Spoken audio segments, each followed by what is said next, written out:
Bonjour à tous et bienvenue pour cette nouvelle vidéo. Nous sommes le 17 décembre et comme je vous l'ai dit hier, nous retrouvons donc la deuxième sœur jumelle donc du conte Deux folles de livres que je vous remets leur lien en barre d'infos. Donc hier nous avons eu Lise qui vous a présenté sa critique littéraire. N'hésitez pas si vous l'avez raté à aller voir la vidéo. Et aujourd'hui on retrouve sa sœur Célia pour une autre critique que vous retrouverez donc en fin de vidéo. Et en attendant, je voulais vous faire un petit bilan sur Disney+. Je me suis inscrit là très récemment sur Disney+. Ce qui m'a motivé, c'est bien entendu les séries Marvel, parce que j'ai bien compris que si je voulais comprendre tout ce qui allait se passer dans les films, ou inversement voir certaines suites qui peuvent se passer des films, ben, ça se passe également par les séries Marvel, donc voilà. Je me suis exclusivement inscrit par rapport à ça. Qu'est-ce que je pense de Disney+. Je trouve effectivement que leur catalogue n'est pas si riche que ça. C'est beaucoup comme les dessins animés Disney, donc il y a beaucoup de vieux films également de Disney. Voilà, leur catalogue marche quand même vachement avec les Marvel, mais bon, j'ai déjà tout ça en DVD, donc c'est vrai que pas forcément quelque chose qui. Donc les séries me motivaient.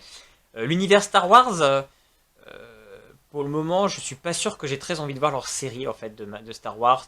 Continuer à surfer sur cette vague, je suis pas forcément un fan hardcore à ce point-là pour regarder les séries Star Wars, donc c'est vraiment Marvel qui m'a motivé. Là encore, les séries Marvel, même si j'ai passé un bon moment dessus, que ce soit WandaVision, le Soldat d'hiver et Falcon et Loki, là, bon, la dernière en date, Hawkeye, c'est quand même des séries très courtes en plus. À part WandaVision qui avait 9 épisodes, les autres ont que 6 épisodes. Donc en plus, c'est des séries extrêmement courtes, encore plus courtes que Netflix. Et la qualité est assez mitigée. Alors évidemment, on a un côté assez spectaculaire, on pourrait presque croire que pour le coup, c'est des films. Mais bon, après, en fait, ce qui m'interrogeait, voilà, c'est peut-être le côté justement que ça fait des films qui sont découpés en étapes, plutôt que de dire qu'on a une vraie construction, une construction série. Je trouve que ça qui est un peu embêtant, on n'a pas forcément une construction série. Surtout pour Soldat d'hiver et Faucon, qui était plus un film. Loki, WandaVision, un peu plus comme une construction série. Mais voilà, je suis assez mitigé. Là, Hawkeye, j'ai vu pour le moment que les deux premiers épisodes, je passe un peu à côté de cette série. Je trouve qu'elle n'est pas à la hauteur et c'était pas répond pas aux attentes que j'avais. Donc les séries Netflix pour le moment, séries Disney pardon. Ouais, ouais, j'attends de voir. Star Wars, peut-être que je jetterai un œil sur Obi-Wan. Mais bon, revoir la jeunesse d'Obi-Wan, là encore, je trouve qu'on joue sur un côté nostalgie. Euh, je sais pas trop, je sais pas trop. C'est vrai qu'à contre, ils ont fait beaucoup d'annonces pour plein de futures séries Marvel, donc forcément ça va m'intéresser parce que cet univers me plaît. Mais est-ce que c'est une plateforme que je conseille si vous n'êtes pas fan de Marvel, si vous n'êtes pas fan de Star Wars? Je trouve que c'est assez limité quand même. Je trouve que voilà, je trouve que c'est pas. Prenez Netflix quoi. Prenez Netflix. Si vous avez Disney+, n'hésitez pas par contre à me dire ce que vous en pensez. Si je me trompe, si vous avez des choses à me conseiller, ben allez-y. Je regarderai ça avec grand plaisir. Et puis donc, je vous laisse avec Célia pour sa critique livresque et nous on se retrouve demain. Bonjour, je suis Célia du compte Deux Folles de Livres. On m'a demandé de vous présenter un livre. Donc, moi, j'ai choisi de vous présenter The Mad Winds de Mercedes Laquet. J'ai pas la version française sur moi puisque je suis à l'internat. Et en plus, de toute façon, ils sont pas très beaux les livres en version française. Ça s'appelle La Trilogie des Vents, avec les vents du destin, les vents du changement et les vents furieux. Il y a les titres en anglais si vous voulez, c'est juste la traduction. Donc, euh, En français, oui, surtout, je voulais dire aussi que la couverture, ils avaient été publiés aux éditions Pocket et la couverture n'est pas très belle. Et aux éditions Bragelonne Milady, où la couverture est plus belle, mais moins que celle-ci. Euh, donc, euh, voilà pour présentation de l'objet. Dans The Mad Winds, je vais mettre le résumé. On suit Elspeth, qui est la princesse héritière de Valdemar, et on la suit durant son voyage, un peu un voyage où elle va grandir, mûrir.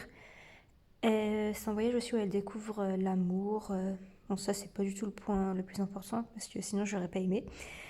Et donc, en fait, Elspeth, à Valdemar, la magie a disparu depuis longtemps.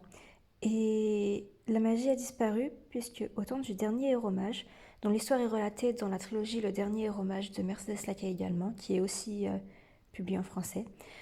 Euh, donc, À l'époque du dernier Euromage, le dernier Euromage, Vaniel, a levé une sorte de barrière autour de Valdemar pour que le pays ne soit plus attaqué par des mages, puisque à l'époque, il était le dernier Euromage, le dernier habitant de Valdemar capable de défendre Valdemar de la magie, et il avait compris qu'il n'y aurait pas d'autres Euromages, du moins pas dans les années à venir, et il fallait trouver un moyen de protéger Valdemar.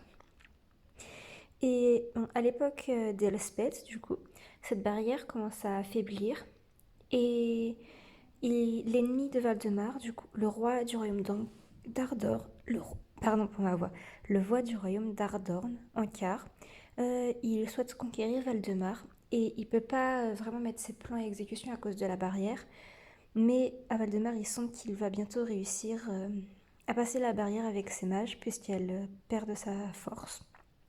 Donc Elspeth, qui est la princesse héritière, elle profite de sa position pour demander au conseil à aller chercher un mage au royaume de Retwelan ou ailleurs si ils ne peuvent pas l'aider. Le conseil accepte. Il a du mal à accepter puisque c'est quand même la princesse héritière, mais il finit par accepter puisque ce sont les compagnons, les chevaux qui choisissent les héros. Héros qui s'écrit R-E-A-U-T et pas héros R-H-E R-A-U-T et pas héros H-E-R-O. Et donc ses compagnons sont pas vraiment des chevaux, mais bon, ça j'ai pas trop compris. Enfin, si j'ai compris, mais je ne vais pas le dire parce que sinon ça spoilerait un peu. Donc ces chevaux, ils ont convaincu les membres du conseil d'accepter la requête d'Elspeth, et donc elle part en direction du royaume de Retwelan avec son ami Steve qui est chargé de sa protection. En chemin, elle se rend compte que les compagnons l'ont manipulée pour qu'elle trouve un mage spécifique en qui ils font confiance, et Elspeth, elle déteste la manipulation. Donc elle décide d'aller à l'encontre du souhait de son compagnon Gwenna et des autres compagnons, et elle passe à travers les plaines de Dorisha pour rejoindre le territoire des Taïledras. Il faut savoir que les plaines de Dorisha sont habitées par les Shin-A1, un peuple qui ne pratique pas la magie, qui a banni la magie de son existence pour vouer sa vie à une mission que leur a confiée leur déesse. Et le peuple qui habite les collines Pélagir, de l'autre côté des plaines d'Orisha, donc les Taïledras, eux, ils pratiquent la magie dans le but d'accomplir une mission de leur déesse également. Les Shin A1 et les Taïledras sont cousins, ils ont la même déesse, mais ils n'ont pas la même mission.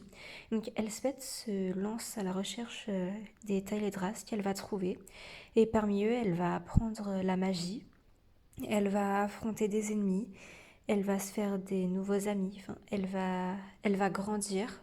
Comme je l'ai dit au début de cette vidéo, elle grandit beaucoup, elle mûrit pendant son aventure. Et à la fin, elle espère rentrer à Valdemar plus puissante, avec un mage à ses côtés qui puisse l'aider à former de nouveaux héros euh, qui peuvent avoir le potentiel de la magie pour vaincre Ankar. Donc voilà, je vous ai présenté ce livre. C'est un gros coup de cœur pour moi. J'espère que si vous le trouvez, parce qu'il ne se vend que d'occasion en version française, j'espère que si vous le trouvez, vous allez l'acheter et adorer comme j'ai adoré. Voilà, voilà.